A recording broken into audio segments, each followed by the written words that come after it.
One of the most common questions that I get asked is, when should I do a company director course, a governance course, to enhance my profile to serve on the board of directors?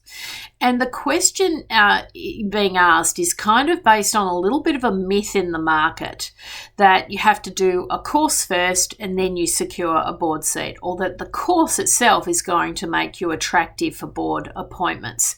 And the reality is that, I really do prefer to see people get proof of life that they can actually serve on a board of directors, and then at some point, undertake the education piece.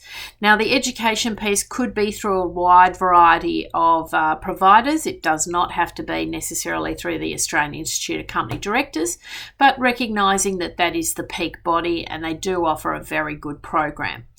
Increasingly, though, we are seeing different alternatives coming through in the market, and I'm a little bit agnostic because I like to see a range of governance training coming through and fresh and new training education programs coming through to really equip next generation board directors with the information and the knowledge that they need to be able to perform well as a board director.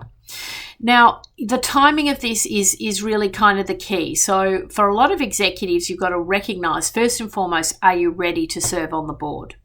Secondly, you've got to think about what are the types of roles you're going to secure in the early days of your board career. And it's most likely going to be a small not-for-profit, maybe a small private enterprise, an upstart, a startup, potentially a small statutory body.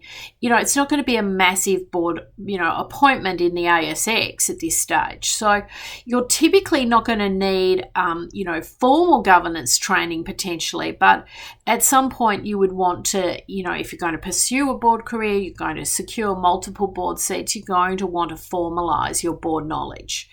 So I think it's a matter of timing. Now, keep in mind, a lot of the not-for-profits now will often sponsor your AICD type course because they do that in lieu of fees and to attract really good talent.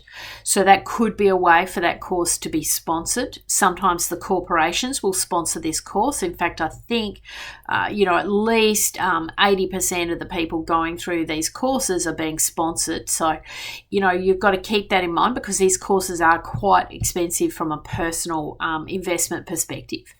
And so you really want to get the timing right and the confirmation that this is the correct pathway for you. So I really like to see people get a few little runs on the board, get a couple of small advisory board seats, get a small not-for-profit, prove that you can operate at this level before you go and do the course. And you might find that the courses then make a lot more sense to you once you've had a little bit of practical experience of serving on boards. Keeping in mind, most people are starting quite modestly, volunteer boards, building up some experience, in a part-time way, sitting alongside a main employment contract as they're building up that experience. So for me, it's all about timing. I certainly believe that you should do some form of formal governance training at some point, especially if you want to serve on multiple boards and you want to take this seriously. There's a lot of amateurs in the market and we want to see a level of professionalism come into the board director market.